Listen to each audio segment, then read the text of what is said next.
Professor Yu from Taiwan.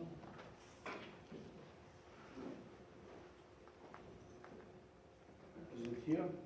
Yes. Cheng-Chien Yu? Okay. Yes. Thank you. Good morning. My name is Cheng-Chien Liu.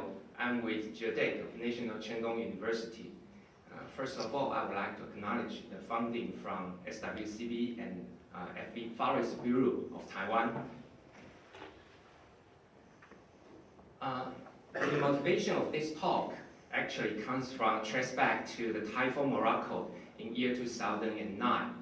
As you can see, this animation shows the comparison of Formosat 2 image taken before and after Typhoon Morocco. There's a tremendous amount of landslide triggered in one single catastrophic event. So this talk is trying to report the lessons we learned from and the efforts we made after Typhoon Morocco. The first task, of course, is to try to prepare an inventory of landslide.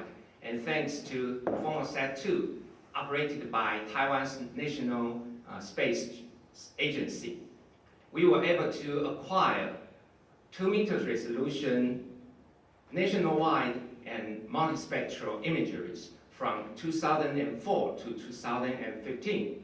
So the challenge is how to prepare a landslide inventory in a fast and accurate fashion. So we developed this system. We call this expert landslide and shaded area delineation system. Basically, it uses 2 spectral indexes. So the computer can delineate the non-vegetated area, and the interpreter should identify which is the landslide by comparing the other information. Details of this system can be referred to these published papers. During the process, we were also aware that the shadow is some features that cannot be avoided in mountain areas. In some cases, it could be as high as 30% of the ratio in the images, and while the landslide is only about 2% to 5%. So it is really necessary to consider both landslide and shadow inventories. And the details can be referred to our recent papers. We discussed how to compensate this influence from shadow. So with this unprecedented data inventories, we were able to monitor, we were able to trace each landslide in Taiwan and generate this long-term detailed and accurate landslide inventory with correction of shadow. So all works are based on this inventory. In one way, we can make the best use of this inventory. This is one example. We can quantitatively classify governance unit of watershed management and flood mitigation. This is one example. We can classify into 5 different levels of stability. How to do that? Of course, we will have a long time series of observation. Okay. And this work has been presented in the same conference. So if you are interested in, please refer to our paper. Number P237. Okay. Thanks to the funding from Soil and Water Conservation Bureau, we were able to publish all the data, share the inventory and all images through the web-based GIS. And so this animation just shows any users can just select the image they want and overlap with the landslide layers, and they can make the comparison. It's very convenient. Actually, this data set has helped to generate a few papers, and more are coming. But most of all, the real value of this inventory is to help us to prepare to come up with an auto-nowcasting system for landslide hazards. So how to do that? First, we go to the literature and we search the preparatory factors. And there's tons of factors a lot of people use. But there are also some considerations. First, the factor should be highly correlated with landslides. Secondly, the factor should be quantitatively rather than descriptive properties. Third, the factor should be able to be measured and or derived from standard procedures.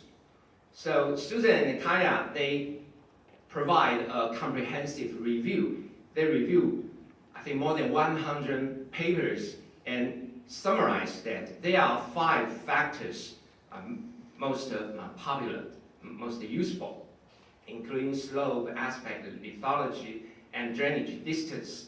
However, in Taiwan, and I think the same situation in Japan or Korea, the drainage distance is not appropriate because there's not much room between the river and the mountain. So we came up with a new preparatory factor called total flux. Basically, the idea is for 2 different locations with the same conditions of slope, aspect, and geological composition, the probability of landslide might still be different because of different contiguous effect of water flux. So we propose this idea. We introduce 1 unit rainfall from the highest place and allocate the water to the nearby pixels, cells, then step by step, and plus the water comes from the nearby cells. So we can calculate the total flux. And it turns out to be very highly correlated with landslides. And details can be referred to this published paper. Okay, now we have chosen 4 different factors. Next question is, how do we put them together? There are several ways. We can add them up. We can multiply them. And these are all called deterministic model. And we can also introduce some kind of weightings. And this is another category. But the challenge is, if you have more parameters, then you need more condition, more information to derive these weightings. And so the key of success, again, is this long-term detailed and accurate inventory of landslide. We have a lot of information. So we choose this model, and next is how to evaluate a good model. That's the general practice. People just plot this so-called successful rate curve. Basically, the steeper the curve, the better your prediction is.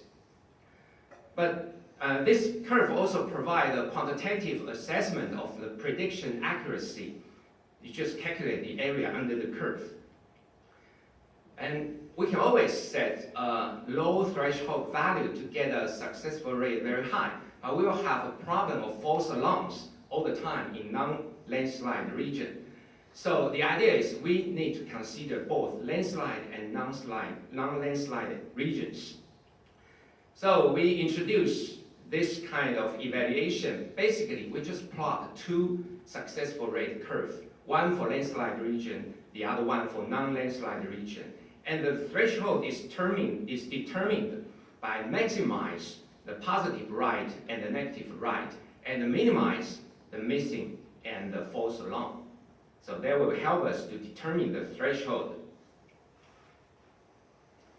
So this is the landslide susceptibility index model we have. Okay, the last part of this work is the trigger factor, which is also the most problematic one, because we don't have the data with high spatial temporal resolution like we have for the landslide, for imagery, or DTM. Usually the precipitation data is not good enough. And we also need some parameters of something like soil moisture, and we don't have the comprehensive data for that. In any case, we just follow some standard assumption and took this 70% discount approach. So basically, for example, if the event starts in the morning, say 9 o'clock, and we want to make the forecast at 2 o'clock in the afternoon, So how do we do that? First, we have to add all the precipitation data from the beginning of this event and to the time we make the forecast. Then we apply this 70% rule of discount in 1 day. So this is the way we deal with the precipitation. And okay, I have explained all the details of our model. I'm going to run through all the rest of the slides very quickly, okay, just to demonstrate how we do this landslide hazard analysis. So we took this example in I-Lan year 2015, and this is the basic data we need to run the simulation, run the analysis, and these are the preparatory factors, including slope, aspects, and total flux, geological composition, lithology. Then we do this optimization. See, we choose this model. Then the number is changing. Do you see that? Okay. So this is doing the iteration, and eventually you will come up with a good solution to maximize and minimize the threshold. That's the result. Okay, and we apply this result to compare with the real landslide inventory during this event. Then we need to understand the relationship between precipitation and the hazards. So we use two events. One event is Typhoon Saola in 2012. We use this event to develop our model to derive the factor.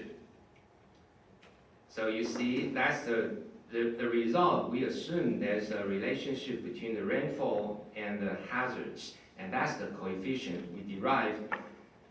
Then we apply this relationship to another event to validate this model. That's another typhoon. We have lots of typhoons. Okay. So that's the final result. I think my time is up, and this just quickly show you. Can you see the white one like this? Some here, some here. Okay. And so I'm going to end my talk. This movie just demonstrates. Now this is not just something published in a paper. This is something operational. Now we use this model to provide nowcast of landslide in every typhoon event in Taiwan, and that's the recorded in one actual event. Okay, I think my time is up. I will stop here. Thank you very much. Thank you, Professor. We have time for a very short question. If someone else? So I will do it. Very short answer, please. And do you think that it's possible to introduce in the future in your model the volume of the expected landslide? So in order to have even an information about the possible magnitude of the landslide, not only about yes or no landslide, but even about the magnitude. Yes, thank you. Volume is very important, and that's something we are trying now, because there are some new technology called very narrow baseline stereo pairs. We can prepare DN from a very narrow baseline. Okay, there are some papers published, and we do have this technology. The idea is what we have seen is a landslide inventory, but if we can see the volume, that will be wonderful, right? So that's something we are working on, and sorry, I don't have a result to report because there's actually something in the new proposal. Okay, thank you. It's a target for the future. Okay. Yes. Thank you. Thank you. Thank you once again. So let's go to the last presentation. So